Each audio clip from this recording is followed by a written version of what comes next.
So the Windows 8 calculator has more than just a regular calculator. It has standard stuff. It's got the new interface, of course, but it's got more than just the standard calculator. But first we'll go over that. If you want to do basic functions, for example, 5 times 6 is equal to 30, no problem there. We can clear that entry. Or 2 times 9 is 18. Of course, you're probably going to use it for a little more sophisticated stuff than that. But let's talk about a couple things you can do here. For example, the memory function. Let's say we want to add two sets of numbers together. We want to take 5 times 6 is equal to 30. I want to remember that number because I'm going to add two other numbers together and then add those together. I would simply click on memory over here. It adds it to your memory stack over here. You can see over here. We clear our entry here. I want to say 7 times 27 is equal to 189. And I click on there. It adds those to memory. If I right click on a number here, and there's the memory functions, I can either add or subtract these together. If I say add, now I say that 189 plus a 30 came up to 219. So and if I click there, it puts it up here. And I can go ahead and clear memory. If I right click here and say clear memory, now I have that number here and I can continue to do more calculations as well. By the way, if you want to use this in another program, you simply right click up here and say copy. Now it's in your memory and you can paste it into a Word document or some other number, some other program you're looking for that answer, maybe that online form that you're trying to figure out. You want to bring up the calculator really quick to make that calculation for you offline.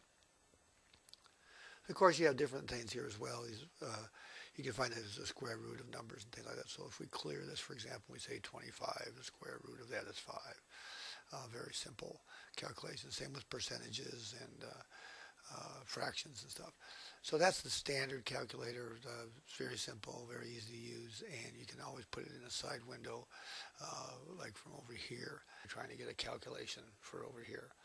So you can always come back and do things like this. For example, let's say you were doing an online form, and you said 56, and you want to copy a result in here. You would say copy, and it was on a form. You would say paste, and you would paste your number in here. So it helps you that kind of way. So the standard calculator is nice to have.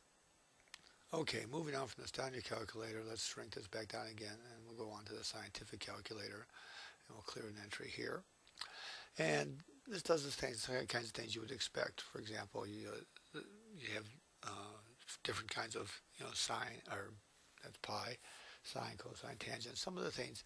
Let's say you're at school, you got your laptop, and you have a test or something like that lets you use it, for example. But what places that scientific calculators need? Maybe you're in a library, you need your scientific calculator and you left it at home.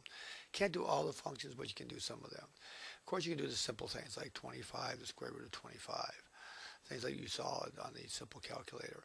But you can do some more advanced things, right? Intermediate stuff like multiplying 1 times to the 1 power of another.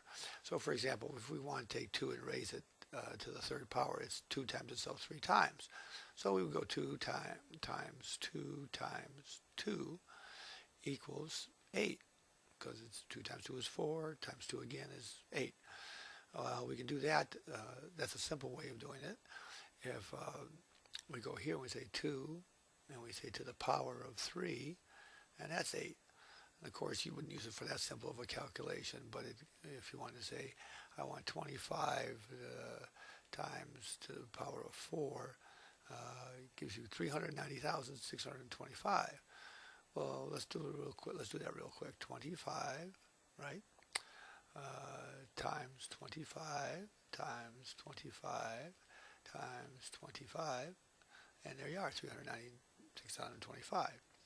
Or you want to find the square roots. Theoretically now, if I do a square root of that, I get 65, and I get back down to 25. So really quick functions like that. You can do all sorts of different formulas, for example, as well. Let's take a simple example of that. Let's say you wanted to add two of the numbers together, 7 plus 5, and multiply that by 3. So if I say 7 plus 5 times 3, what do you think you're going to get for an answer?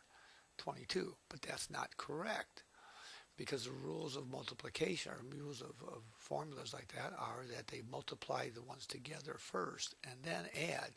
So in that particular string of numbers, you would take 5 times 3, which is 15, plus 7 is equal to 22. In this particular case, that's not what you want. What you want is this. You use a parentheses over here, and you say, I want to take 7 plus 5, close parentheses, means those two will be added together first, then multiplied by 3. You can already see the answer is 36, not 22. So the scientific calculator lets you do all sorts of different things. By the way, it still has the same memory function. You can add numbers in here, do another thing over here, and add it in here, and then add it all together by adding the memory to each other. Again, clearing the memory, right-click and say clear memory. So that's a scientific calculator in a nutshell. And so now we're going to go on to the converter. So here we are in the converter, and the converter's got a lot of different functions. Volume, okay, length, weight, temperature. So there's a lot of different things going on here that they can convert, and we can get into area and speed and time and all that, but I'm not going to sit there and worry about some of these. For those people that want to know those kind of things, quite frankly, I've forgotten years ago how to calculate power, but it tells you kilowatts to horsepower, or kilowatts to watts, for example, which is a pretty simple calculation. But let's go on to some of the more common ones. Volume, cups to gallons. I'm not a cook. I'm not that great in the kitchen. But if you want to know how many cups are in a gallon, let's say recipes calls for that. Well, here we go. Clean out the Keurig. You need to clean it out with vinegar every so often. It tells you use 24 cups. Well, how many gallons do I buy, if I go to the store? And you got to go figure it out. Well, it's very simple. If I say, I want to know here, and by the way, you see this is highlighted in orange. That means when I click on a number here, it'll be entered up here. If I click down here, it'll be entered down here. So it says use 24 cups. Boom, it's 1.5 gallons. So I got to go 1.5 gallons of vinegar. Very simple calculation. And you can change this, of course, dynamically. If it talks about pints, you can find out exactly how many pints that is. And obviously, there's 2 cups to a pint. So that's a volume calculator. Length, good old yards to feet. How many yards to feet it is. Let's clear this. And we all know that if we're going in feet, we say 3. We go 3. 3 feet, there's 1 yard. That's simple. We can calculate inches. There's 36 inches in the feet. That kind of thing. You want to get a little more sophisticated. You want to say, hey, how many inches are in 3 meters? You can do that as well. So the calculation for length is there. Weight, how many pounds and ounces. We have tons, kilograms, decagrams, all these different small things like that. How many stones? Again, they have some English functions in here for other stuff as well. So you may want to go ahead and do some of those calculations there for weight.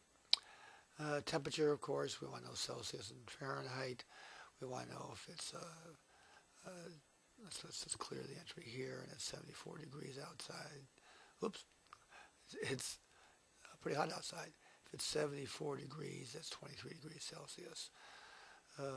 If you're looking for your processor temperature, this may be a good calculation to use.